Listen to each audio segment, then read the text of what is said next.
here. Kind of excited for the fights tonight. Yeah, I know McGregor's fighting. Who else is fighting tonight? It's McGregor and Poirier, and I don't know anything else. Exactly. So, I don't know. McGregor's such an interesting dude. Like he went from. I feel like he just sort of pivoted out of fighting, kind of. Like I feel like he's not really. His biggest shit isn't being a fighter anymore. I feel like it's like in his past almost. But we'll see if he like smacks dude this time. Like that might change some things. Right. Yeah, I think I don't know. I feel like when you're someone of his stature, they try not to come back unless they know they're gonna kick some ass, because it can fuck up the whole legacy and what else they got going on outside of it. So I think he'll be fine. Yeah, for sure. For sure.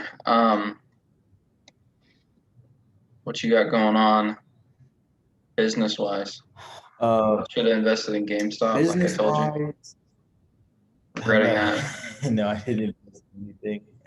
No, I didn't invest in anything. I did see that GameStop's going crazy now. It was funny to see like on social media, like the reports of like, man, it's like surging, and like nobody, like we don't know why, but like have heard your explanation of it last time. Was like pretty cool. Yeah. Because that's all that was like everyone was saying. They're just like it's a mystery. Yeah. None. Yeah. I mean, it's funny though, because that's how like most of the world works, right? Like there's always like the insiders, right? There's the people in the know, and then there's what the public and the media and everybody else sees, and it's just kind of like, oh, we don't know, and it's like, yeah. Well, it's funny. Like I started picking up on this probably like 12, 13. Where like on the news, I would always see, anytime there was a mass shooter or a serial killer or like anything like that, the media would always jump to these like random ass conclusions as a motive. And I'm like, that doesn't make any sense. Like, I don't get what y'all just want to have a reason for why this person did this. Like maybe y'all need to open your eyes more and see like maybe this is maybe he was Cain in the Cain and Abel story. Like maybe that's all it was. And I think that's what it is more often than not when you see, people like that. Yeah, man, it's the interesting thing that I think a lot of people don't take into consideration or think about is if you start to understand what we talk about a lot on here, that events just happen, and as humans we assign feelings and meaning to them, and when we do that, that means we also create narratives. Everyone creates narratives, right, for ourselves to live by and things like that. It's how we'll understand the world. Well, once you as an entity, for instance, like a news organization, have a certain narrative, well, that's what you built, especially those entities that built their entire foundation, viewership on. And so you have to continue to feed that narrative. So it actually, whether purposefully or not, remove your ability to just report on facts, right? Just report on something as is. You have to add the speculation and the curve to it to fit your narrative, which is at that point when it's coming out is a filtered viewpoint, right? And so I don't think there's necessarily anything wrong with the news. I don't watch it very much, but but I think people, if they're going to, have to understand that, hey, whenever I'm hearing, doesn't matter, because I think some people think, well, that news station. And it's like, no, it's all news stations. You're seeing something through a filter, right? Through a narrate, something that's trying to fit their narrative and their motive. Like I said, I don't necessarily, that doesn't have to be a sinister way, right? I can create a narrative to try to calm, people, or let's say even just bring it into my family, right? Maybe I want to calm my wife about something. And if I don't want to worry her, right, I can take a piece of information and make it fit a calmer narrative that, can put her at ease, right? So it's not Yeah. necessarily a sinister thing, but I may have maybe removed some of the facts, dumbed down some of the, like Yeah. to present narrative. So, it's just something we had to be mindful of. Absolutely. Um, and I think I personally lean more towards the, um, you know, it's just the way it just sort of happens this way. Like it's not a sinister plot by anyone really. Um, I think that the news outlets are just incentivized to push a certain narrative. And so when they, fall in line with X narrative, they get more clicks, they get more activity, more people watch. And like we discussed before, Trump has changed. I mean, they were all going bankrupt until Trump came back into the, Mm-hmm. 4 years ago. And now they're I don't know if they're thriving again, but like they're all right. Way better than they were. Yeah. So, you know, hopefully that hopefully they, because um, there was a narrative that went around when Obama was in 2008 after he took over for Bush and had to do the bailouts and stuff. The One of the main things that they said was too big not to fail or something like that for a lot of the big uh, automobile companies and banks and all the everybody that needed bailed out. Um, and I thought that was so funny because from my perspective, it's a better, more accurate quote would be too big must fail, because eventually like you there's certain times where like companies get so big where or not even any entity gets so big that if it's not constantly paying attention, paying close attention, it's going to collapse. Like that's Mm-hmm. honestly, I think that's the Tower of Babel story from the Bible. It's like anytime something gets too big, then then just and stops, like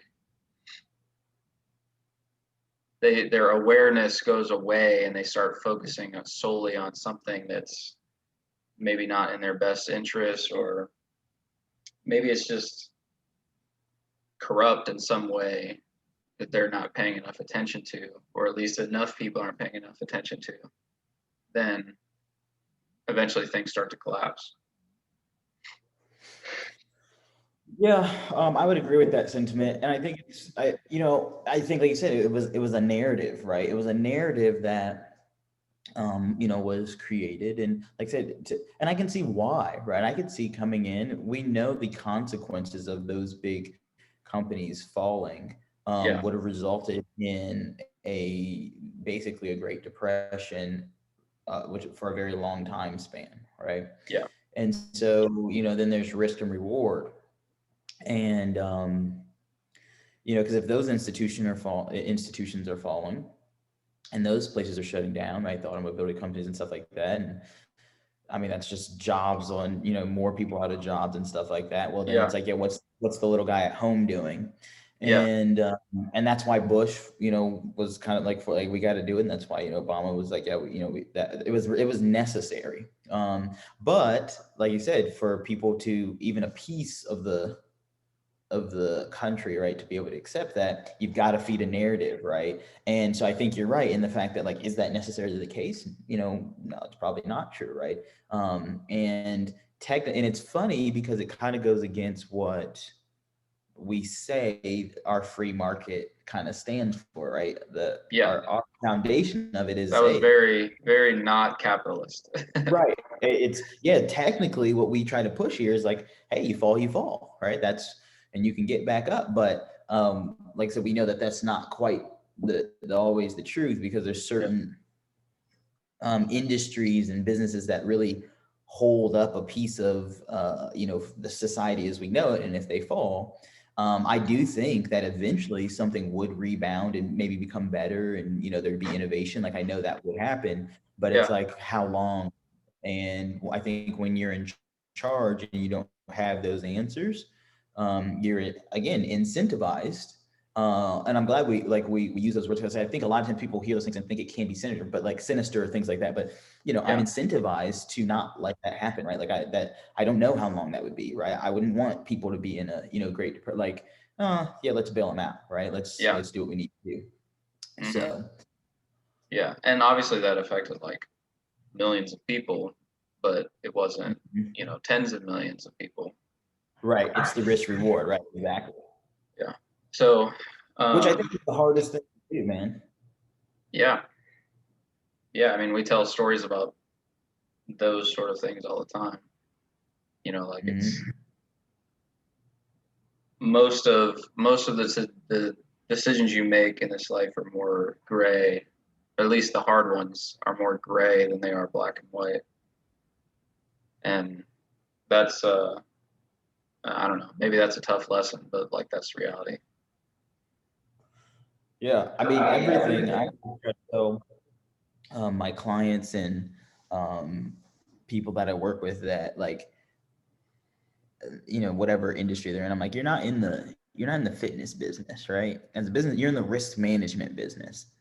That's what every business owner, entrepreneur needs to realize, that you're in the risk management business. And that everything you're doing, right, there is a risk, there's a downside to it, and you're always trying to toe the line of like you said, I think some people, like you said, think they're just like, oh, yeah, that was clear. That's, you just make that decision. And it's like, not Yeah, necessarily. You're always yeah, looking at it, it's like, all right, well, you're trying to take the one that kind of you can balance and cross the line, but not go too far, and not be yeah, too risky. And sometimes you win out, sometimes you lose, but that's the game. yeah, yeah, and that's tough. Um, One of like a main phrase that I sort of live by, a motto for my life is hard choices, easy life, easy choices, hard life. And Mhm.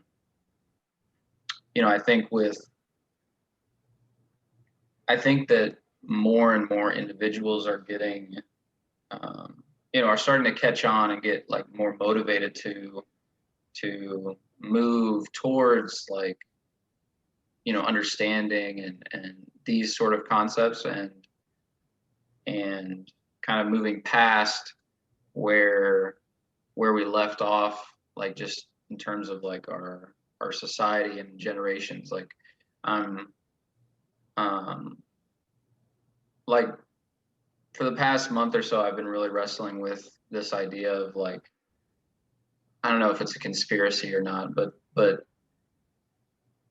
I conspiracy might be too strong, but us, like how people talk about the Illuminati, and we've talked about before, but like there's obviously large business owners and people with a lot of, like big lobbyists, I'm sure, have, meetings where they discuss, whatever the future and how things are going and how they can make things better or whatever. Mhm. Um, and, it's, it is, I guess the problem that I ran into with that is, and I guess it's not a problem, but it's just like, these handful of people, or, this 100 people out of 7 billion, like, I truly don't, they can have some, like some percentage of impact. But I really think that if enough individuals, you know, start getting on the path towards, you know, making difficult decisions and doing what their conscious tells them or guides them to do, instead of, you know, pushing that away or, you know, waiting till tomorrow. And that's something that, again, like that this pandemic, I think it led me to reconsider a lot of things, where I'm like, I'm not waiting around anymore for X, Y, and Z to happen before I do the things that I want to do. I'm just gonna do what I want to do, because, like, you know, like, thankfully my job wasn't affected, my main source of income. You know, like, I was able to still teach, and quite frankly, you know, teaching from home is like really easy. You know, I don't have to do a whole lot. So, and it's even less of a time commitment. So, you know, I've had a lot of freedom and a lot of ability to do more things. And so, you know, I just was like, you know, am I going to just sit around in my head and, like, you know, freak the fuck out about all the, you know, 10 things that I want to do, or am I just going to do it? And I'm doing it. And so I hope, I hope that not just the pandemic, but I hope that for many people, like, it feels like the momentum is pushing towards, you know, more and more individuals becoming stronger and more courageous, and, you know, pushing towards better morals, and, like, and just to put it bluntly, like, stepping forward from our, like, religious past of, and what I mean by that is, like, personally, I believe that and I just read Nietzsche, so maybe I'm a little bit biased to Nietzsche's message, but essentially what he said is that, now that, because he's famous for the "God is dead" quote, but the full quote is really, like, if you really understand and pay close attention to that full quote, essentially he says God is dead and we killed him, and there's not enough water to wash away the blood from killing God. And it's not I guess it's sort of a like, cynical statement, but the point is, now individuals have to make their own morals, more or less. You have to be able to determine what you believe is right and what you believe is wrong, based on your own conscience and what you think and what you believe, and so my hope is that more and more people start to do that, and then moving forward, we, you know, like, our generation and generations, both, you know, younger than us, things start to change in a more, you know, in a more productive way. And I think I think the stage is set. We just have to go get it.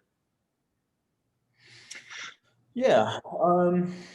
You know, I think the stage is always set. It's just the percentage of people to, you know, do what needs to be done is always going to be smaller, right? Yeah. It just is, right? It's easier Yeah. to Well, and that's why it's go the and narrow path, right? right, yeah. It's easier to bitch and complain and go get a job, for instance, right? And Mm-hmm. complain about how much you hate your job, how you don't get paid enough, and all those things, than to go and create your own path and create your own income, right? And so I think, like I said, I think the stage is always set, right? I think literally every Yeah. generation is on the cusp and has the opportunity. You know, it's just always going to be the small percentage. And that's why those small percentage of people get to not only experience certain freedoms, but ultimately, fortunately or unfortunately, decide the fate for the majority, right? And so kind of going back to where you started, Yeah. with the Illuminati, um, yeah, I get it. That doesn't like surprise me at all. Sure, yeah. I now, as probably as freaking as people throw it around, I don't know if that, if it's that powerful. Like I said, there's no doubt in my mind that there's a group of um elite individuals, whoever you want to throw in that category, right? And it's not like Beyonce and Jay-Z. Like that's laughable, right? Like, Yeah. Yeah, it's people you ain't like, never heard of. yeah, right, like, or, that's what I mean. Like, and no knock on them. Like, I mean, their story is amazing. The wealth that they've accumulated and what they help people do is fantastic, right? And I aspire to, do the same and more. But, Yeah. I'm talking about a real like impact on the world. Like, and like I said, we see this in every industry, right? Like we've talked before about the media, the news media, and we have all these options, right? That's the great thing about today. No, still there's like Yeah. 3 or 4 people who control like 90% of the media that goes out. Now there's different names and companies and shells, but Oh it's yeah. controlled by 4 people, right? So those people can Yeah. come together and say, oh, if we like, that's massive influence. And like I said, I don't necessarily think that, Yeah. like I said, that's not necessarily sinister, but Yeah. even I just think like, that each of them think that they're doing the right thing. right. Or even if they, like, so I'm not going to necessarily be naive and say that people never have, intentions of not manipulating people. But like I said, Sure. it doesn't really, it doesn't like, kind of, I mean, it may sound bad, but they've built something to be able to do that, right? That's what everyone does, right? That's what the Roman Empire did. It's what, Yeah. just look at, It's like, human nature. It's right, just, it is what it exactly. is. Yeah. You're going to impress upon people the way you think things should be, and what's good for you and like, that just is kind of like you said, our human nature, and so that doesn't Yeah. surprise me.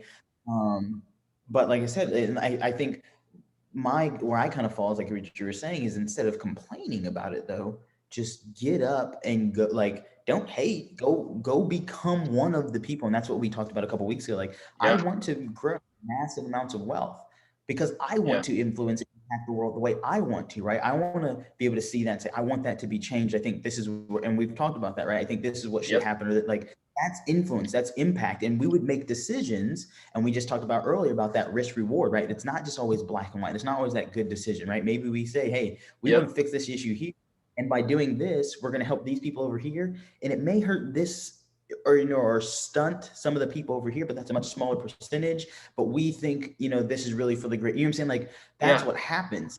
And so my thing is, like, instead of bitching and moaning about it, let's go do it, right? Like, let's go try and strive to become one of those people who can impact and influence, and and make a change. So Yeah. like I said, I don't think it's a bad thing at all. Yeah. I agree. Well, and like we discussed this, before we even got started on the podcast, but part of the inspiration for the podcast was like, I want to,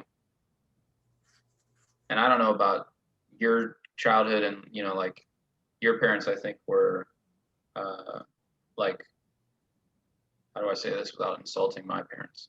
I think your parents were very smart. Not that my parents were not, but your parents seem to be very like, more like business savvy. Your mom especially, Mhm. and my parents are too, but I just think in a different way. And Right.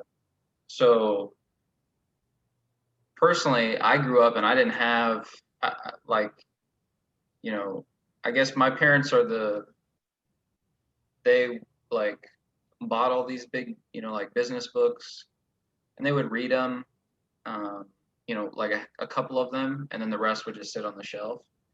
And um, I, they would share some of the ideas with me, but they weren't, for whatever reason, it didn't click. And I don't know if that was on me, or if they just didn't, they weren't. One thing that I noticed is like having conversations about these sort of things was often difficult, especially about money. And so anyway, I didn't get much education on wealth, how to, like how money works, how taxes work, how, how you can make more money, like other than just working a job for 60 hours a week, 70 hours a week, and like busting your ass for, for 6 days like that. That was all that I like saw. And so there wasn't a whole lot of discussion about anything beyond that.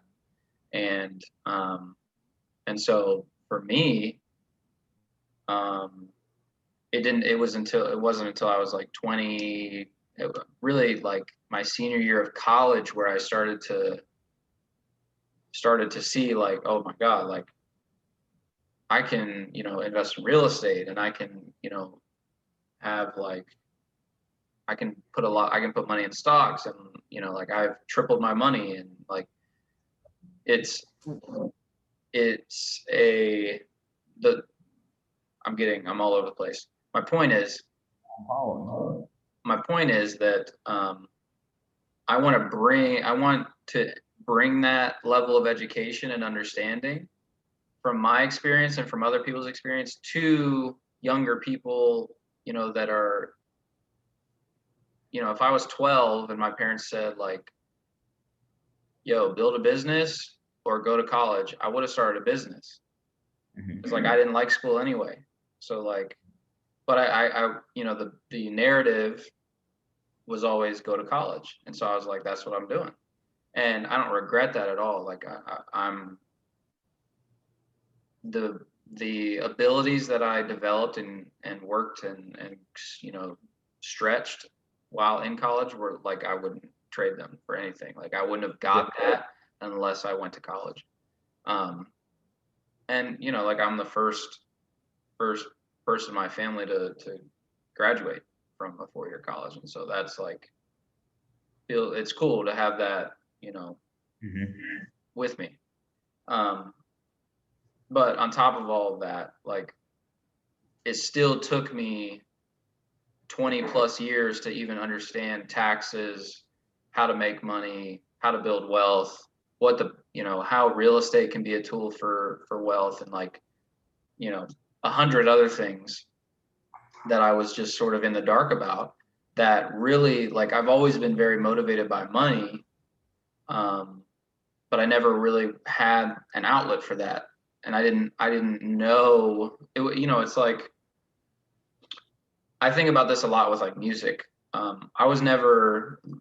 My family like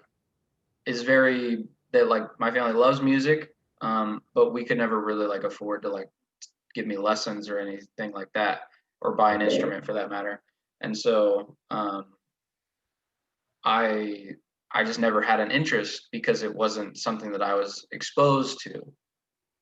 And so, I think because of that,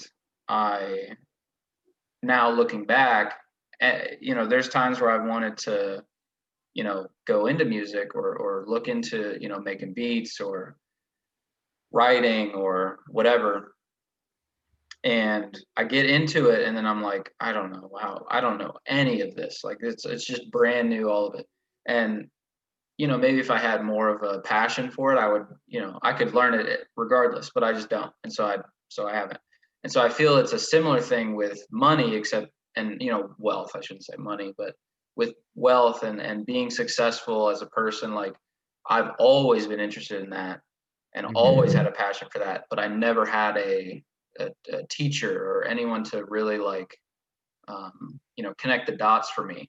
And so it wasn't until, I was I think I was like 22, 23, almost graduated college, before I started like even understanding the basics of this stuff.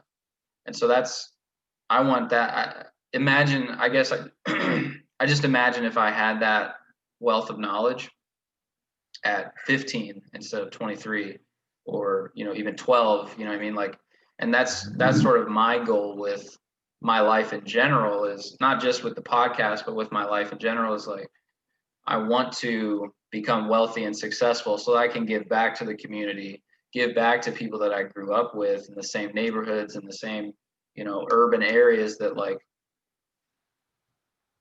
provide that a space or an outlet for that education and that, encouragement, and make it, and, part of it might have even been like, I don't see it around me, and it's definitely not, in my immediate vicinity. So, if it's not there, then I don't know any different. You know what I mean? Like if you're in an abusive, if your parents are abusive, like that's just the way that your world is. And so you don't know any different. And so it was that sort of thing with me. And, thankfully I'm, again, no regrets. Like I'm thankful that I have it now, and my goal is to do, big things with it. And so that's the end goal, is to bring the mogul mentality to, back to the hood, back to where the people that I grew up with, and the, families that I was around. And that's, if that becomes a foundation or some shit where I'm, like going around the world and teaching people about that sounds like about right with what I have planned. So I love that. Yeah, dude, I think what you realize is, and this is what most people don't realize, and it's why they're not wealthy, right? It's why they're poor. Rich people are rich because of what they do with the income that they have, not because of how much income they have, right? That's the difference between people and poor people. Yes. And so I think what happens is, maybe even sometimes because of miseducation, or just the lack thereof, is that so many people think, especially middle class to lower class people would think, oh, I'm going to do this, but I need to get all this money first to do it. That's not how rich people see it, right? Yeah. I can make $40,000. Okay, cool. You can become wealthy just making $40,000 a year. If you're I make $40,000 a year, and like I'm chilling. Like, but it's because I finessed, like, this house that I live in. I don't pay for all of it. I have roommates that pay for like damn near all of the mortgage payment. Like I have investments that have, that I've been very like calculated about and put money into, and they've tripled. You know what I mean? Like I have, a real estate business that supplements and adds more wealth to me. You know what I mean? It's just like and hopefully soon this podcast starts making some money, and maybe we can get something going. But but it's like all of the money that I've made, I can put back into this, and start getting like studio looking type shit, and make it pop. Exactly, because rich people, wealthy people, like I said, doesn't matter. It's not about the income you get, it's what you do with it. Yeah. And so to help everyone here, wealthy people take the money that they have and they put almost all their money into income producing assets, right? Yes. Something that can create more income, right? Like, all right, I've got money, but I need this money to go make little money babies, right? Yeah. How can I do that? And that's what they spend all their time on, right? And there's so many ways you can do that, right? You can do stocks, real estate can end up being one. Businesses can be, you can create a business or service that can be one, right? You can flip items, right? I bought that's huge. Carpet, right? You're just trying to take, and that's what wealthy people are obsessed with. Like, I'm trying to take this $1, and poor people. And when I'm saying that, again, I want you guys to understand, I'm not talking about the amount of money you have in your bank or the amount of money you have. It's up here, right? Yeah. Poor people say, oh, I have this $1, and I need to spend it all. right? They either go spend it, or this is what I say is even worse. They just hoard it. They just, oh my God, because they Yeah. think it's like, I had to work so hard for this done. I know that's where a lot of people are. Yeah. Like, my mother-in-law is Yes. one of, like, it's over here. And I'm like, dude, it's the It's doing money, nothing in your bank account. right? It's never going to be worth more tomorrow than it is today. So you sitting it there is basically like you just taking that dollar every day and just cutting a slither off. The next day you just cut a sliver off, and you just cut a sliver off. You're wasting it. Yep. And so wealthy people like said that, okay, I have this $1. This means nothing to me. How can I go make it $2, right? Because it doesn't have to, you don't have, that's what I'm trying to get everyone to see. It doesn't have to be, how can I turn this $1 into 1,000? No, Yeah. chill. Like, this Chill. right? Yeah. Oh wow, I got that too. Like, how can I make this $4? Well, because all you need, if you double your money 10 times from like $1, you got 100,000. Right. I remember you sharing that before. Like, And so like you'll grow with that. Like you said, like stop focusing on like what's my $1,000,000 idea. Hey, what's your fucking $1 idea? You don't have an idea that makes you $1 a day right now. So I don't care about your fucking $1,000,000 idea. Yeah. Right. And so I think when people can start to get that, that's how you become wealthy, because I'm all my money, like, and then like you said, you also have to reduce, wealthy people also reduce their outgo, right? Like I get this money, Their liabilities. right? But like when I spend money on. Yeah. So car payments, huge one. Like I own my car, and I will always own my car.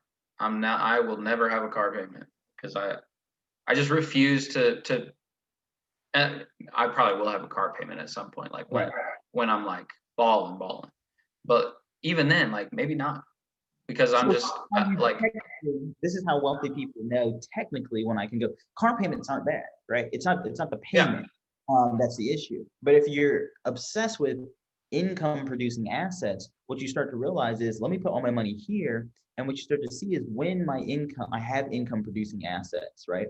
And again, stop trying to turn everything into a millionaire. Find one income producing asset yes, that you work on until it makes you $1,000 a month without you really having to do much. And then that do its thing and go find the next $1,000 thing, right? You have 5 of those, you got 5 different streams that produce $1,000 a month. That's 5 grand. 5 grand a month is right, which is that'll get you without you having to do much. It produces income every month for you, every quarter, whatever. Well, again, that's more than most people make in a check, right? And that's on top of you didn't stop your income flow. This is things that create additional. Well, now you can say, hey, I want a car. Cool. And that car that you go get is now paid for not out of the income, right? Not of your main source of income, out of the income producing asset over here. And that's why you see wealthy people with really nice things or big things. It's not because they took this check, they went and spent it on that. It's because they have income producing assets that pays for their lifestyle, and this money is still getting brought in and turning into money babies for them. And then they buy these things with the money babies. After. And then 2 things I want to add just real quick is, like, first, I've probably talked about this before, but I think momentum is huge with this. So like I said, if you have $1 and double it 10 times, you have 100,000. It's close enough. You may not have 100,000, but it's like in that ballpark. Like, what also happens as you continue to build wealth and move down that path is it becomes easier and easier for you to make more money. So it's like, so it works in that, like, I think of it as momentum, just because it's like, as I move closer towards 100,000, it's easier for me to make 200,000, and then it's easier for me to make 500,000.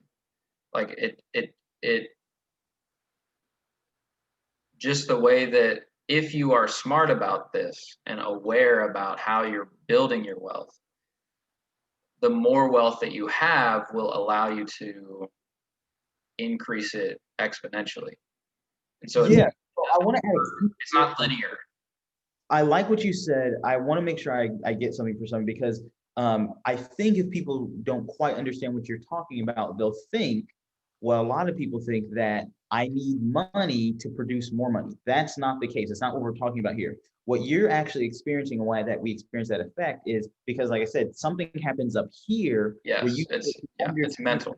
money and you realize that, like, oh yeah, like Correct. when Yeah. you So do let me. a million dollar deal, you're just like that. Some people can't even fathom that. Like my Yeah. mother-in-law can't fathom the transactions and deals that I do. Like, okay, that's why you're never gonna make one, right? But like when you make $1 million deal, you're like, oh, shit, all right, where's the $5 million deal? Like it Exactly. changes up here. And it's like, yeah, that's what I want to emphasize. It's a mental thing. So it's the reason that it's exponential is not because like more money attracts more money. Yeah. It's because you get smarter and more intelligent about how you are making money. So as you start to, if you, let's say you double your money 5 times, after you double your money 5 times, you probably took an L, like a couple L's, or maybe not. I've yet to take an L, at least one something that I consider an L. Like I've had some people close to me like fuck me over, and that I'll consider that an L, but that's not on me, right? So anyway, as you build and move towards that, you double your money more and more, or you just as you make more money and understand that you are capable of making more money and the different ways that you can make more money, you start to strategize and scheme and become way more intelligent about how you can make money better, more efficiently, at like larger amounts, etc. That's why like you're saying, after you hit you do your $1 million deal, it's like, all right, 5 mil, all right, 10 mil. Like I'm trying to get it's and it's not a greed thing. It's a like leveling up, improving yourself thing. It's like, okay, I did a 6-figure deal. I'm on to the 7-figure. Yeah, it's a principle of life, right? So I like to always give people practical examples, right? Let's just take it to, for instance, basketball. If you've never picked up a basketball before and you go into a basketball game, I say, hey, how many points you gonna score this game?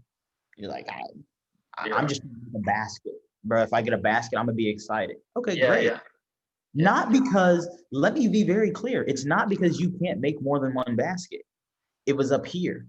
Yes. And because it's up here, that's it, right? Yeah. Like how you approach the game's You gonna limit yourself based on your mentality.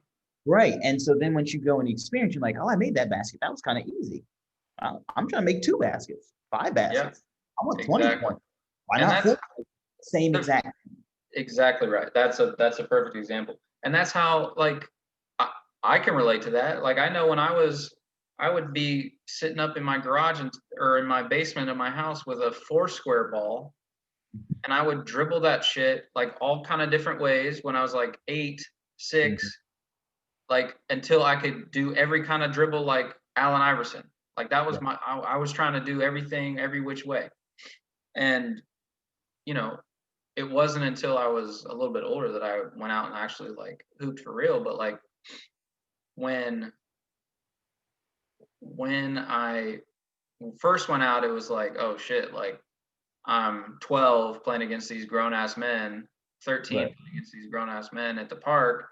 Like I might get 1 bucket if they leave me open. Right. But then I make 1 and it's like, oh shit. Right.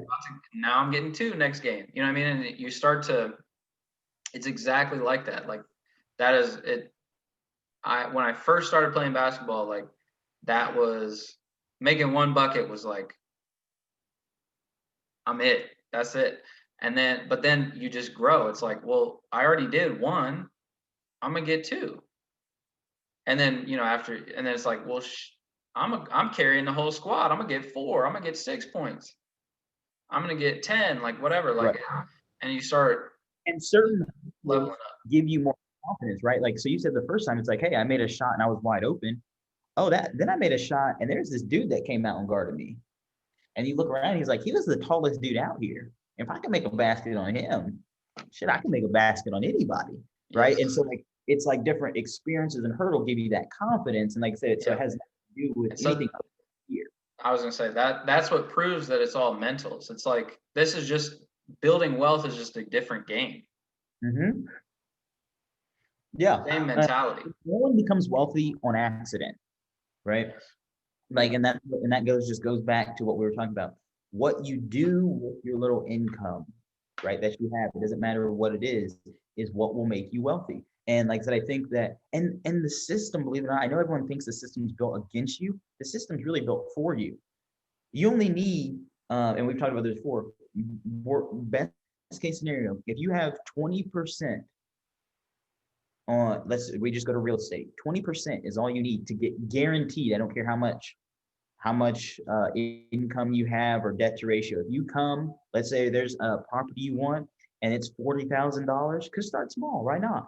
You only need 20%. Put that in perspective, 10% of 40,000 is 4K. So you need $8,000, right? And you will be able to get that property guaranteed, regardless of what you have going on, right? Now, there's other situations and stuff that you could get it for even cheaper. But if you have 8K, you go to the bank, say, I want this, they'll give it to you. You have 20K or 20% in real. Like that's like the golden rule. Yep. So it's like, okay, maybe you only got 2K. All right, well, maybe go and, hustle, right? You could do some side hustles, or maybe you say, hey, it doesn't have to be on me. I go talk to my boy Owen. I'm like, hey, bro, I'm trying to get wealthy, bro. Like this working for the man shit is for the birds. How much you got? You like 2K. Okay, cool. We got 4K now. Let's go find somebody else. And we pull this 8K. We now brought this thing. And this is the cool thing about real estate. And I'm not too heavy into it. I'm going to get more into it next couple of years as we go. But the cool thing about it is there's a system set up for you where you brought 8K to the table and you now own something that is 40K. That's an income producing asset, depending on what we do with this property here, right? We fix it up, rent it out, or we fix it up and just flip it. But that's an income producing asset. But that's a great deal. If I tell you, hey, give me 8K, I'll give you 40. Yep. You'd be like, gee, you tripping right now? The game is set up for you to win. Yeah. And at right now, at 2.5% interest, 3.5%. Are you fucking kidding me? It's free money, like free money. Exactly. Which is like bananas, like absolutely bananas. Y'all going and putting, 3-4K on a hoopty, right? That is going to break down. Like, walk your ass and take the bus if necessary, and take the 4K that you were going to put on the hoopty and put it into something like that, right? Like, and again, that's just an example, but that's what I'm saying. That's what's the difference. You don't need a bunch of money. It's about what you do with your mentality. money. It's all right. All mentality. Yeah, it's all in your head. That's the reality. And that's, like, that's the main message, I think, of the podcast really is like, none of this is, I didn't just like stumble across this and like, I'm just the perfect dude to be wealthy. Like, or my family gave me, a trust or any shit like that. Like this is all me. All me. And there's no one can say that they had a hand in this but me. And here's what I understand real quick is that we talk about like wealth and stuff like that. Here's what I'd set as the first wealth goal. Because like, what does that mean? A lot of people say, hey, maybe that means being a millionaire. That's great. Most people, I think at one point, this was a while ago, this was like years ago, so I know it's higher, but it was expected that, this may have been like 2005, but like the following year, there was going to be like 10 million millionaires created.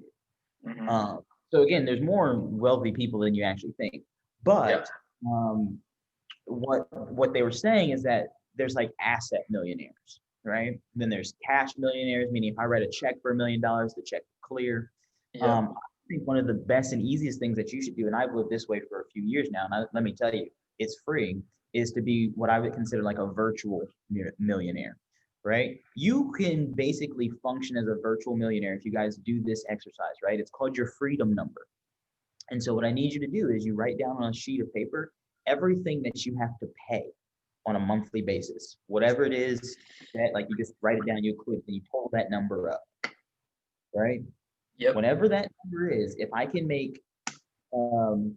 clear that, right, then all my debts are taken care of. So you take that number, and then I want you to add in the lifestyle that you want to have just currently, right? So this is not necessarily, hey, I'm going to be sitting on a private beach yet. This is just like, I got, let's say 5K I got to pay in just bills and stuff and all these people I owe.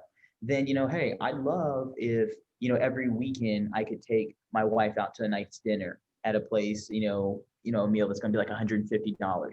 Cool. And you want to do that 4 times a month. You add that on this second column.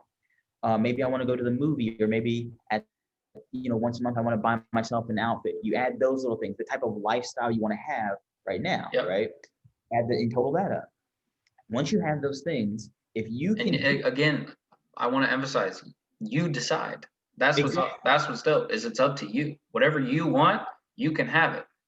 Exactly. If you total up that number, let's say it's 7,500. If you make $7,501, you're now virtually living as a millionaire, because based on what you want to live and do in your life, all your debts over here paid, and you have all this money for you to do what you want to do currently and lifestyle. You make that number and you will virtually be free, right? Yep. Now, the cool thing about it is, like you said, you can look at it and say, well, shit, for my job, I only make 3,500. Okay, so now you have this deficit. And that's when we start saying, okay, now I need to be on purpose. But now you got to start scheming. Right. Okay, I only get 3,500 here. I have 4,500 to make up, right? Or 4K. 4,000, yeah. 4,000 to make up. How can I take this money and turn it into little money babies, right? What can I do? And here's what I recommend, right? Is, again, discipline and being on purpose about what you do with money. If you only make 3,500 a month, right? And that maybe that's just like not even take care of all your bills. Hey, you ain't paying your bills anyway, so you might as well do this exercise, right? Yeah. Right? Shit, you ain't paying them anyway. Take 10% of each check, right? And you need to start stop just letting money go into your bank account. It has to have a purpose. When I get paid, 10% immediately goes, I tithe, right? So 10% goes to tithe. I got 10% that goes into my stocks, right? My investment accounts, right? And then I got 10% that goes in another account over here, right? That doesn't get touched for certain things. Like, put purpose to it. And that's as soon as the money comes in. And then I'm left with whatever, and I got to make do with whatever it is right there, right? Yeah. Make your money work for you. Exactly. But I have to have principles, right? My 10%'s got to go over here, and I can't touch this one over here, right? Because now I'm left with less than I actually, quote unquote, made. But what that does, you go back and you're like, oh shit, this account right here has $5,000 in it. That one has $5,000, and that one has $5,000. That's 15,000 over here that I don't even realize, because when I look in the account of what I can spend, I only got this right here. Yep. Right. But my stocks one is working for me. Maybe this one's my investment one where I'm going to buy a business or invest in my stuff, whatever it may be. Yep. But like I said, be disciplined about it. And then the cool thing is, if you're saying right now, hey man, look, my entire check goes to bills. Cool. The great thing about this is this principle, it's only 10%. It's really easy. So if you make a $350 check, you only need $35. If you can't take it out your check, you can go do something really quick for an hour if necessary for $35. When you get that $35, go cut somebody's grass, put that $35. Drive for Uber or DoorDash or whatever. You can make $200 in an hour. And 2 hours. And go put that in those appropriate accounts, right? And you may have to hustle like that for a minute, but do that, because like I said, it's not how much income, it's what you do with it. And you'll look back, and over 90 days, you're like, damn, I'm sitting pretty, and I'm not in that same predicament anymore. And so now you've really got things starting to work for you. And that's the key. Yep. And then you start building that momentum, because your mind is starting to shift and your bank account is starting to shift. Right. Right. Exactly. That's the key. Yep. That's it. That's it. Yeah. I mean, that's what it comes down to. It's a mentality. I mean, and that's the inspiration for the podcast, right? Mogul Minds. That is what I aspire to have, and I'm working towards and creating my own mogul mentality. And I know you're on that path too. So just keep Yes, pushing. sir. All right, brother. Good. All right. I'm good. You said you got something at 10, right? Yeah, I got a new client starting at 10. Cool. Should call for All right. I will let you prep for that. I'll see you next week, bro. All right, brother. Appreciate you. Peace.